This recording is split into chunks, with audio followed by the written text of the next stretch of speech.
ഈശോ മിശിഹായിക്ക് സ്തുതിയായിരിക്കട്ടെ. ഹല്ലേലൂയ.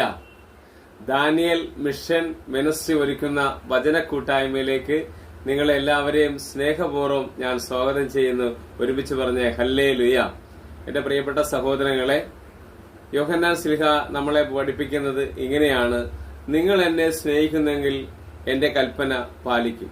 അപ്പോൾ എന്റെ പിതാവ് അവനെ സ്നേഹിക്കുകയും ഞങ്ങളിൽ അവനിൽ വന്ന് വാസം ഉറപ്പിക്കുകയും ചെയ്യും.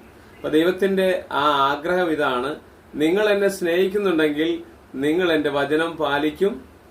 അപ്പോൾ എന്റെ പിതാവ് അവനെ സ്നേഹിക്കുകയും ഞങ്ങളെ അവനിൽ വന്ന് വാസം ഉറപ്പിക്കുകയും ചെയ്യും. എത്ര മനോഹരമാണ് അല്ലെ?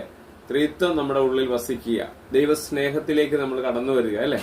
അപ്പൊ ദൈവം പറയുന്നത് ഇതാണ്: നിങ്ങൾ എന്നെ സ്നേഹിക്കുന്നുണ്ടെങ്കിൽ എന്റെ വചനം പാലിക്കണം, എന്റെ കൽപ്പന പാലിക്കണം. അപ്പൊ അങ്ങനെ ജീവിക്കാനായിട്ട് നമുക്ക് ആഗ്രഹിക്കാം. നമുക്ക് കുറവുകളൊക്കെ ഒത്തിരി ഉണ്ടാകും, പക്ഷെ എന്നാലും ആഗ്രഹമുണ്ടെങ്കിൽ നമ്മുടെ ആഗ്രഹത്തിനൊത്ത് നമുക്ക് ജീവിക്കാൻ സാധിക്കും. ഇന്ന് ഈ വചനം കേൾക്കുന്ന എല്ലാവരും ഈ വചനത്തിന്റെ അഭിഷേകം എല്ലാവരിലേക്കും നിറയട്ടെ എന്ന് പ്രാർത്ഥിക്കുന്നു.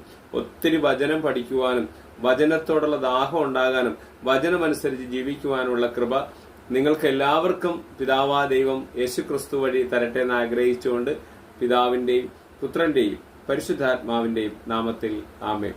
അതോടൊപ്പം തന്നെ എന്റെ പ്രിയപ്പെട്ട സഹോദരങ്ങളെ, അടുത്ത 10 മുതൽ 13 വരെ പരുത്തിപ്പാറയിൽ നമ്മുടെ ധ്യാനം ആരംഭിക്കുകയാണ്. ദിവ്യരക്ഷക ധ്യാന കേന്ദ്രത്തിൽ ജീവാഗ്നി അഭിഷേക ധ്യാനം ആരംഭിക്കുകയാണ്. ആ ധ്യാനം കൂടുവാൻ നിങ്ങളെ എല്ലാവരെയും ഞാൻ സ്നേഹപൂർവ്വം ക്ഷണിക്കുകയാണ്. ബുക്കിങ്ങുകൾ ആരംഭിച്ചിട്ടുണ്ട്. ഇതിന്റെ കൂടെ ആ പോസ്റ്റർ ഉണ്ടാകും. നിങ്ങൾ ആ പോസ്റ്ററിൽ കാണുന്ന നമ്പറിൽ നിങ്ങൾക്ക് വിളിച്ച് നിങ്ങളുടെ സീറ്റുകൾ നിങ്ങൾക്ക് ബുക്ക് ചെയ്യാം. ദൈവം നിങ്ങളെ സമൃദ്ധമായി അനുഗ്രഹിക്കട്ടെ. ആമേൻ.